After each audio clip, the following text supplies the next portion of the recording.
पंजाब सिंध गुजरात मराठा द्रविड़ उत्कल बंगा विंध्य हिमाचल यमुना गंगा ऊचल जलधि तिरंगा। इंडिया के national anthem बहुत ही अच्छी तरह से देश का वर्णन करती है, लेकिन अगर इनमें से एक भी स्टेट टूटने लगे, अलग एक और देश की डिमांड करे तो क्या होगा। खालिस्तान एक ऐसा शब्द जिसे सुनकर 40 साल पहले के डार्क पीरियड फ्लैशबैक की तरह सामने आ जाता है। क्यों इतने दिनों के बाद ये खालिस्तान शब्द फिर से सामने आया? आखिर क्या है ये खालिस्तान? क्या सच में सारे सिख कम्युनिटी अपने लिए एक अलग देश चाहते हैं? आज की इस वीडियो में हम बात करने वाले हैं मोस्ट कंट्रोवर्शियल टॉपिक के बारे में। आज हम वो सारे कंफ्यूजन्स को दूर करेंगे जो कि इस खालिस्तान को लेके लोगों के मन में आए हैं। चलिए शुरू करते हैं आज का ये वीडियो। पिछले कुछ दिनों से पंजाब में कुछ ऐसी मूवमेंट हुई है जिससे 1980s का ये डेंजरस शब्द वापस आ गया है। पंजाब के इतिहास में एक नया नाम अमृतपाल सिंह का जोड़ने लगा है, लेकिन मैं ये दावे के साथ कह सकता हूँ कि कुछ दिन पहले तक आपने ये नाम सुना भी नहीं होगा। 6 महीने पहले तक जिसे कोई जानता नहीं था, आज वही पंजाब जैसे स्टेट का एक लीडर बन चुका है और लोग उसे भिंडरावाले 2.0 कहते हैं। दीप सिद्धू का नाम तो आपने सुना ही होगा, जो कि फार्मर प्रोटेस्ट के दौरान एक कंट्रोवर्शियल पब्लिक फिगर बन चुके थे। वारिस पंजाब दे नाम के एक सोशल ऑर्गेनाइजेशन स्टार्ट किया था उन्होंने, लेकिन दीप सिद्धू के डेथ के बाद अमृतपाल सिंह इस ऑर्गेनाइजेशन के फेस बने, जो खुद को एक प्रो खालिस्तान लीडर कहते हैं। उनके एक सपोर्टर लवप्रीत सिंह को पुलिस ने एक किडनैपिंग केस की वजह से अरेस्ट कर लिया था। तभी उसकी बहुत सारे सपोर्टर प्रोटेस्ट करने लगे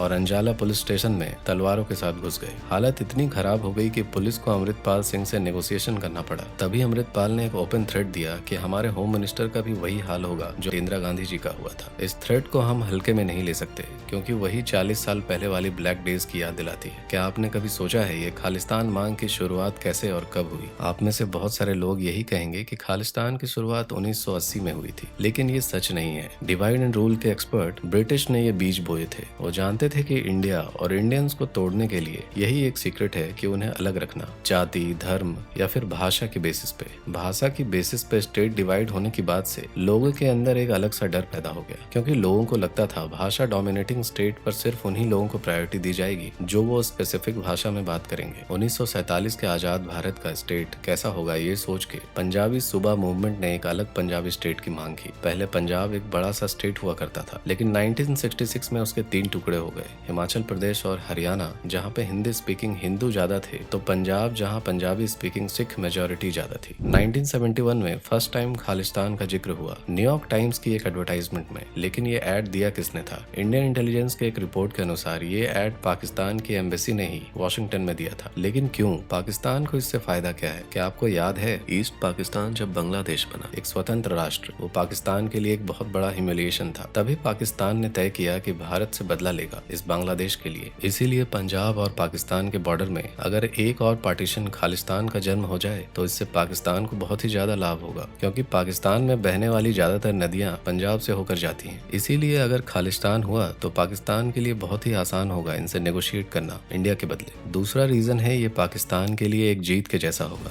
क्योंकि भारत ने बांग्लादेश की मदद की थी 1971 के मुक्ति युद्ध के दौरान। अब बात करते हैं नेक्स्ट इंपॉर्टेंट टॉपिक पे। आखिर ये खालिस्तान मूवमेंट है क्या? एक सेपरेट कॉन्स्टिट्यूशन की मांग कर रहा था ये पंजाब। ये बात है 1967 की, जब अकाली दल ने जम्मू एंड कश्मीर के आर्टिकल 370 की तरह सिख लोगों के लिए एक स्पेशल स्टेट की मांग की थी। 1973 में उन्होंने आनंदपुर साहिब रिजोल्यूशन की मांग की, जहाँ पे कई तरह की मांग थी। उनमें से मोस्ट इम्पोर्टेंट था सिख सुपरमेसी। धीरे धीरे भिंडरावाले ने एक एक्सट्रीम सिखिज्म को प्रमोट किया, जिसके चलते पंजाब में सबसे वॉयलेशन पीरियड की शुरुआत हुई। उन्होंने खालिस्तान लिबरेशन फोर्स शुरू किया। किडनैपिंग, बॉम्बिंग, किलिंग जैसे एंटी सोशल काम पंजाब में कॉमन हो चुके थे। क्या सारे सिख लोग खालिस्तान चाहते थे? जी नहीं, बहुत सारे सिखों ने इसका विरोध किया, लेकिन इस वॉयलेंट लीडर ने उनको भी नहीं छोड़ा। 1980s में इसी वजह से 22,000 जाने गई, जिनमें से 12,000 तो सिविलियंस थे। यही नहीं, भिंडरावाले इतने वॉयलेंट हो गए थे कि उन्होंने गोल्डन टेम्पल को जबरदस्ती कब्जा करके उसे अपना बेस पॉइंट बना लिया था और वहाँ पे हथियार, बुलेट छुपा के रखते थे। बात हद से ज्यादा बढ़ने की वजह से 6 जून 1984 को इंदिरा गांधी ने ऑपरेशन ब्लू स्टार कंडक्ट किया और इस आतंकवादी को मार गिराया। लेकिन इस ऑपरेशन के दौरान बहुत सारे सिविलियंस भी मारे गए। एक रिपोर्ट के अनुसार तकरीबन 3,000 से ऊपर लोगों की जाने गई। इसके कुछ ही दिनों बाद हमारे प्राइम मिनिस्टर इंदिरा गांधी जी को असैसिनेट कर दिया गया और इसके बाद शुरू हुआ एंटी सिख राइट्स, जिसमें कई हजार इनोसेंट लोगों की जाने गई। ऑफिशियल रिपोर्ट के अनुसार ये नंबर 3 से 4 हजार होंगे, लेकिन एक स्पेशल रिसर्च टीम के मुताबिक ये नंबर 8 से 17 हजार का है। लेकिन सवाल तो ये है कि इतने सालों के बाद फिर से ये खालिस्तान की मांग क्यों?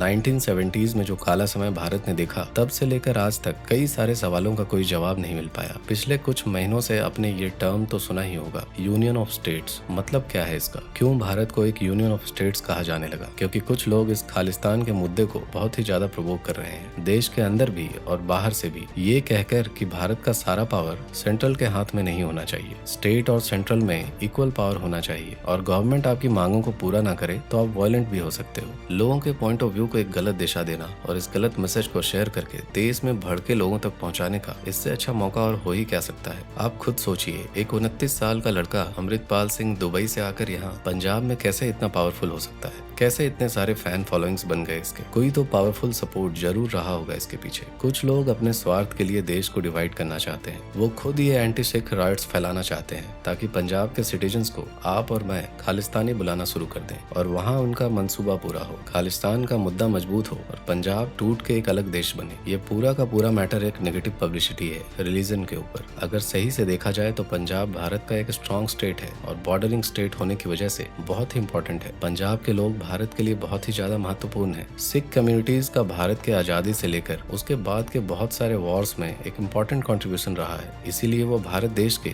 एक अहम हिस्सा है बाकी स्टेट्स की तरह। अगर आप सिखों से पूछेंगे तो वो खुद इंडिया से अलग नहीं होना चाहते हैं, क्योंकि इंडिया जितना आपका मेरा है उतना उनका भी है। इस बढ़ते नेगेटिविटी को और बढ़ावा नहीं देना चाहिए और तुरंत पंजाब में एक लॉ एंड ऑर्डर बनाना चाहिए। कुछ जिम्मेदारी हम लोगों पर भी आती है। हमें ऐसे कोई भी हेट्स गेम का हिस्सा नहीं बनना चाहिए। हमें जाति, धर्म, पंथ सबको एक देश का इक्वल हिस्सा मान के आगे बढ़ना चाहिए, क्योंकि हम सब देश के लिए इक्वली इंपॉर्टेंट है। और कहते हैं ना कि यूनिटी इज द स्ट्रेंथ, तो हम सबको एक होकर ऐसे सिचुएशन से डील करना होगा। भारत एक मजबूत देश है जिसे बाहर से कोई खतरा नहीं है। जनरल बिपिन रावत सर ने एक बार कहा था, भारत को एक 2.5 फ्रंट वार के लिए तैयार रहना पड़ेगा, जिसमें हमें डेंजर सिर्फ बाहर से ही नहीं बल्कि अंदर से भी होगा। शायद ये वही टाइम है। तो दोस्तों याद रखिएगा, ships don't sink because of the water around them, ship sinks because of the water gets into them. अगर आपको ये वीडियो अच्छा लगे तो नीचे कमेंट सेक्शन में जरूर बताएं और हमारे channel the hidden diary Hindi को सब्सक्राइब कर लें और इस वीडियो को शेयर करना मत भूलिएगा। शुक्रिया। आज के लिए इतना ही। जय हिंद।